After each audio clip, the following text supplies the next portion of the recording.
नमस्कार, मैं शिवांगन से अनीता बोल रही हूँ। मैंने शिवांगन ओल्ड एज होम खोला है, जिसके मैं इंट्रोडक्शन वीडियोज डाल रही हूँ और मैं साथ में अपने भी इंट्रोडक्शन वीडियोज डाल रही हूँ, जिसके तहत मैं अपनी बीमारी और स्पिरिचुअल जर्नी भी दिखा रही हूँ। क्योंकि बुढ़ापा में बीमारी और स्पिरिचुअल इन दोनों के का ताना बाना हमें अच्छी तरह पहले ही साधना आ जाना चाहिए। तो मैंने आपको बताया पिछले वीडियोज में कि कैसे कैसे मेरी बीमारी का मैंने सदुपयोग किया। तो बीमारी में जब मैं एम्स जाती थी तो 8 महीने मेरी बीमारी को डायग्नोज होने में लगे। 8 महीने के अंदर अंदर एक और डॉक्टर्स थे जो मेरे पास आते थे। एम्स के साथ साथ उन्हें समझ में आ रहा था कि कहाँ प्रॉब्लम है, मेरा डीएनए बहुत ज़्यादा बढ़ा हुआ, एएनए बढ़ा हुआ, तो उन्हें समझ में आ रहा था। तो ये पता चल चुका था कि इनको ये प्रॉब्लम है। तो उन्होंने मुझे बताया, सारा मेरा केस हिस्ट्री पूछा और उन्होंने पहले बताया कि ये बीमारी डिलीवरी में होती है और आपकी डिलीवरी कब हुई है, पीछे कोई एबॉर्शन केस है, वो सब कुछ उन्होंने पूछा। तब मैंने बताया उन्हें कि मेरी फर्स्ट डिलीवरी में मुझे प्रॉब्लम होने लग गई थी थोड़ी थोड़ी। तो उस समय एज कम थी, लेकिन एज के साथ साथ ये जब यूट्रस का इन्फेक्शन था, इसका डबल अटैक आया दिल्ली में आने के बाद, लेकिन स्टार्ट तभी से हो गई थी। फर्स्ट डिलीवरी में मेरी कोई देखभाल करने वाला नहीं था। मैं एक रेंटेड हाउस में रहती थी और मेरे हस्बैंड को भी ज़्यादा समझ नहीं थी और मेरी सास थी, वो बहुत बुजुर्ग थी, तो मुझे इतना कुछ पता नहीं था।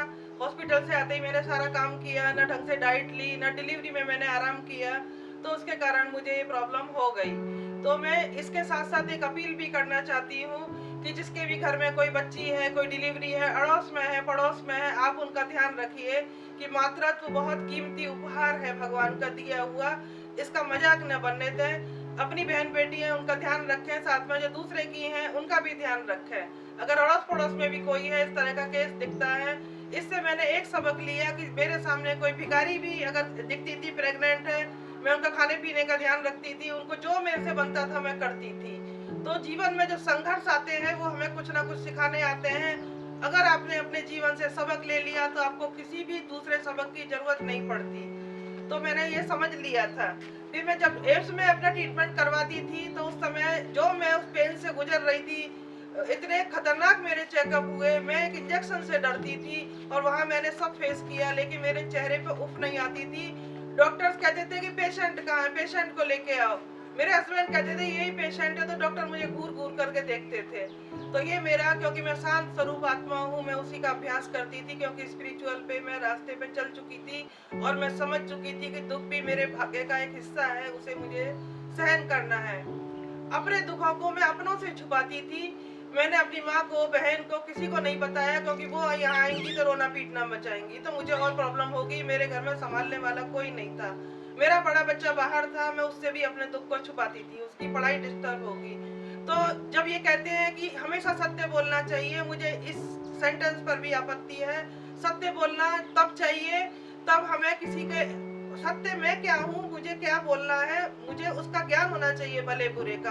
कई बार हमें झूठ भी बोलना पड़ता है दूसरों को छुपाने के लिए, अपने को बचाने के लिए बहुत, लेकिन उससे किसी और का नुकसान नहीं होता। तो कभी कभी ये स्लोगन है, ये तो सही है, लिखा है, लेकिन वक्त के साथ साथ कटु सत्य ये भी है कि हमें उनका सम्मान करना चाहिए और झूठ को भी हमें एक आधार बना करके दूसरे के जीवन को बचाने के लिए बोलना चाहिए।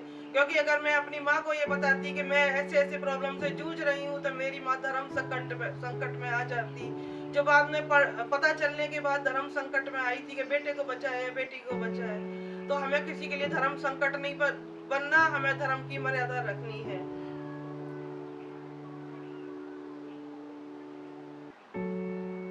मैंने स्पिरिचुअल में भगवान को केवल अपने पिता के रूप में ही माना, क्योंकि मैंने बचपन से जीवन के इस पड़ाव तक, आज भी मृत्यु के बाद भी मैं उन्हीं को अपना पिता मानती हूँ, उन्हीं को अपना शिक्षक मानती हूँ और अपने जीवन में उनका बहुत बड़ा योगदान मानती हूँ।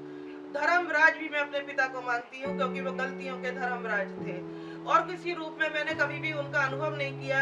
जहाँ पे मैं जाती थी ओम शांति में, वहाँ पे जो फाउंडिंग फादर हैं उनको माता के रूप में दिखाते हैं, लेकिन मैं उनको भी पिता के रूप में ही मानती थी, क्योंकि उनकी शक्ल 55-56 साल तक की जो मेरे पिता की एज थी, बल्कि 57-58 तक की एज में मेरे पिता की वही शक्ल थी। तो मैं उनको अपने पिता के रूप में ही मानती थी। भगवान से कभी भी मैंने किसी और संबंध का अनुभव नहीं किया। हमेशा पिता के रूप में। मैंने मन से चाहा था कि भगवान को अपना बेटा मानूं और बेटे के रूप में उनको अपना हिस्सा दूं, लेकिन मैं उनको मान नहीं पाई। बुद्धि से समझती थी कि मानना चाहिए ज्ञान के आधार पे, लेकिन मान नहीं पाई। लेकिन उसी पीरियड में मैंने भगवान को, क्योंकि मेडिटेशन में कहाँ तक करती, क्योंकि मैं नई नहीं थी, मुझे इतना होता नहीं था, लेकिन भक्ति को मैं बहुत सुनती थी, भक्ति के भजन भाव कथाएं। तो उसी पीरियड में मैंने जया किशोरी जी का, नानी बाई का मायरा सुना। तो मायरे से मुझे अष्ट संबंध भगवान के समझ में आ गए थे। नरसिंह जी का जो मायरा था, जो जया किशोरी जी बोलती थी, कि जहाँ जहाँ पे वो जिस तरीके से बोलती थी, मुझे एक एक संबंध का अनुभव होता था। जब वे भगवान को ताना देते हैं तो मुझे समझ में आ रहा था कि वो सखा रूप में याद कर रहे हैं, और मुझे भगवान के ज्ञान के अनुसार पूरा भक्ति मार्ग भी उस समय समझ में आ रहा था। जब वो अपनी बेटी से कहते हैं कि वो भात भरने आए या ना आए, मैं उसे कभी भी नहीं छोड़ूंगा, वो मुझे भूल सकता है, मैं उसे नहीं भूल सकता। तो भगवान कहता है निश्चय बुद्धि विजय अंती, तो मुझे वो कहानी भी समझ में आ रही थी। मुझे अष्ट संबंधों का पूरा ज्ञान, जब भगवान कहते हैं कि ऐसे बनो कि भगवान तुम्हारे पीछे दौड़े, भक्ति में हम भगवान के पीछे दौड़ते हैं।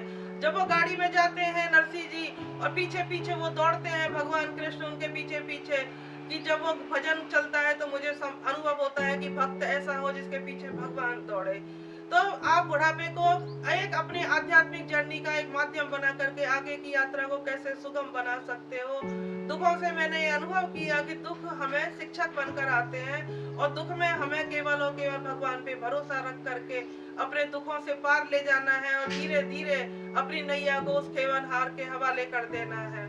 और उसके हवाले जब हम करेंगे तो उसको पता है कि उसे वो कैसे पार लगानी है, वो अच्छे से जानता है। उसने एक बार हमारी नैया पार नहीं लगाई, अनेक बार लगाई है। वो हमें दुख सच्चा सबक देते हैं, सच्चा सबक जो कोई नहीं दे सकता, वो जो दुख देते हैं।